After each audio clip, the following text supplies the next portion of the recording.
All right, our Storm Center coverage continues here on the Weather Network for Wednesday, December 17th. I'm meteorologist Chris Murphy alongside meteorologist Reet, and we've got Connor O'Donovan in the field.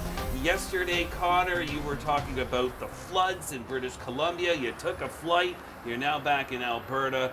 Where do we find you this morning?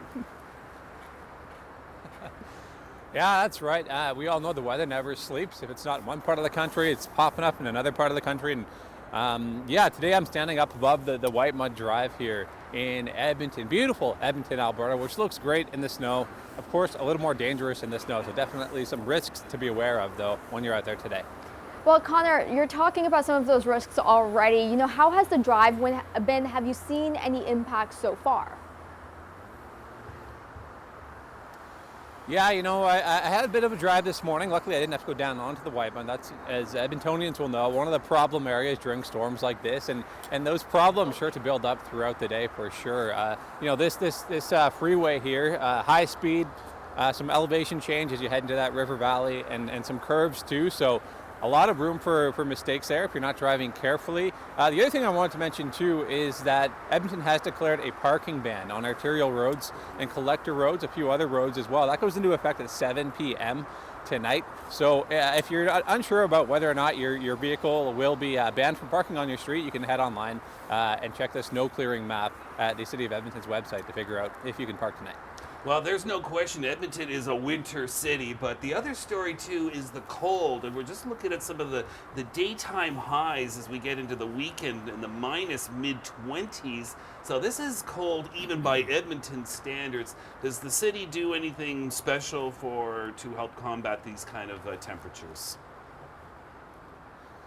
Yeah, you know, definitely a chilly morning. I'll say, luckily, as I hopped off the plane in Calgary yesterday, because I flew back to Calgary, not really intending to come here when I left for Vancouver, I had to run home quickly, swap out the rain jacket and the umbrella for the parka and the toque. Of course, you know, our great partner Sporting Life has hooked us up with these awesome parkas. As far as the City of Edmonton's cold plan goes, they have activated their extreme weather response, which means they have expanded overnight shelter capacity and as well as expanded shuttle capacity to get those folks who might need shelter overnight and during the day to those shelters. So yeah, a chilly one this morning. I got to thank, I'm staying with my friend Matt, I got to thank his mom Karen for hooking me up with the cappuccino and the snowflake cup this morning.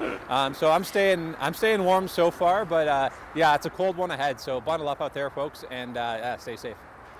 All right, excellent work, Connor. Stay warm, stay safe. We'll check in again with you. Rhythm, the blizzard warnings aren't in Alberta, but in Saskatchewan and Manitoba, they certainly are. Absolutely. We're already talking about some of those impacts in terms of schools closed in Saskatchewan, as well as the Prairies Spirit School Division, the Rolling River, and there's parts of the Trans-Canada Highway that are already closed, and we can expect, or do not travel, is going to be a big story in Saskatchewan. Yeah, you've got widespread blizzard warnings. We've got wind warnings in southern Alberta and southwestern Saskatchewan. Those winds could be over 100 kilometers per hour. A place like Regina and Moose Jaw are under a freezing rain warning and a blizzard warning. I mean, that's right there. That's number 1 and 2. It's just, one after the other. The two worst conditions you could possibly get. And certainly to Manitoba later. So let's do a little timeline, walk you through this, Rhythm. Yeah, I'm going to take over, Murph. Yes. So we are going to be taking a look at some of the heavier snowfall across central portions of Alberta as we're going through the afternoon. Very quick moving system into Saskatchewan by the evening. This is going to be your blizzard warnings. Gusts upwards of 70 kilometers an hour, and then that shifts into Manitoba, Murph. All right, and along with this is the poor visibility. Now, Edmonton improves by this evening, Saskatchewan overnight, but we are talking 15 to 30 centimeters of snow with whiteout conditions, so staying close to home, the best course of action.